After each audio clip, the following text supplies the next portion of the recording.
Je crois que la relation entre un designer et une marque, c'est 80% du succès d'un projet, qu'elle est donc fondamentale dans le design. Je trouve beaucoup de qualités communes ou de qualités aspirationnelles avec Flexform. L'idée qu'on ne dessine pas que des objets héroïques, que ce qui est important, c'est la qualité qui va émaner d'une addition d'objets juxtaposés dans l'espace, et que la justesse de chaque objet sera la justesse de ce climat, de cette ambiance et de cette émotion qui va émaner.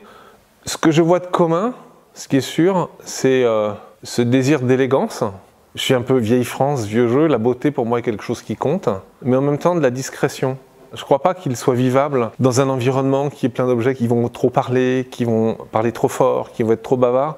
J'ai toujours pensé que ce qui est important dans le métier, dans le projet et dans le design, c'est pas l'objet, c'est l'être humain qui va vivre. Et que l'objet doit servir un scénario de vie de cet être humain et ne doit pas se substituer ou être un masque. Le détail dans le projet, pour moi, il est essentiel, c'est le projet. Moi, dans mon dessin, je ne cherche pas l'extraordinaire. Je cherche à révéler ce qu'il peut y avoir de beau et d'émouvant dans l'ordinaire. J'adore, et c'est pour ça que j'adore Flexform, tout ce qui est understate. C'est-à-dire que ce n'est pas la forme de l'objet qui va parler.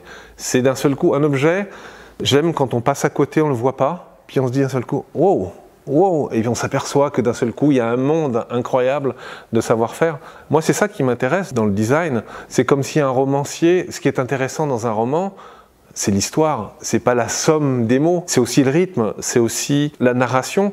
Tout ça, c'est quoi? C'est des mots, et la différence entre un bon écrivain et un mauvais écrivain, c'est comment il va articuler les mots. Les mots existent, sont préexistants. La collection que j'ai commencé, on va dire, à dessiner avec Flexform, c'est d'abord la première collaboration. C'est une collaboration dont je suis extrêmement heureux, fier, on verra, en tout cas fier qu'une marque comme Flexform me permette de raconter 2-3 choses. Ce que j'ai dessiné, c'est donc une chaise, c'est des tables basses, ce sont des petits objets de service. Il n'y a pas un fil rouge stylistique, ils sont assez différents.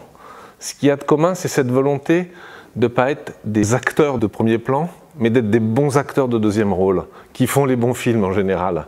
Il y a déjà un acteur de premier rang ici, c'est Citerio, c'est la marque elle-même qui fait ça. Et je pense que ma manière de pouvoir bien la servir au début, c'est pas d'essayer de prendre une place, c'est d'essayer de combler des interstices ou d'articuler des choses, mettre des ponctuations, mettre des respirations dans des interstices.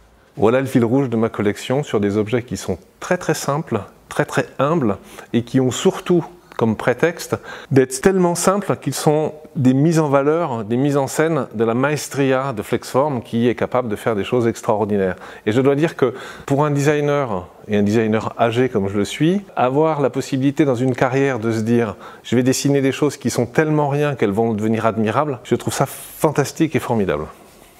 Bien sûr qu'il existe une relation entre l'outdoor et l'indoor. La première, c'est que c'est les mêmes personnes qui vont s'asseoir sur un canapé à l'intérieur et sur un canapé à l'extérieur. On veut du mobilier d'extérieur extrêmement attentionné, avec les mêmes détails, les mêmes valeurs et les mêmes qualités que le mobilier d'intérieur. Je crois qu'aujourd'hui, ce que montre Flexform, c'est qu'il n'y a plus de raison de différencier en termes de qualité d'exécution et de qualité conceptuelle du mobilier d'extérieur et du mobilier d'intérieur. C'est-à-dire qu'on arrive dans un monde mature où tout le mobilier qui doit servir les gens est un mobilier de qualité et attentionné.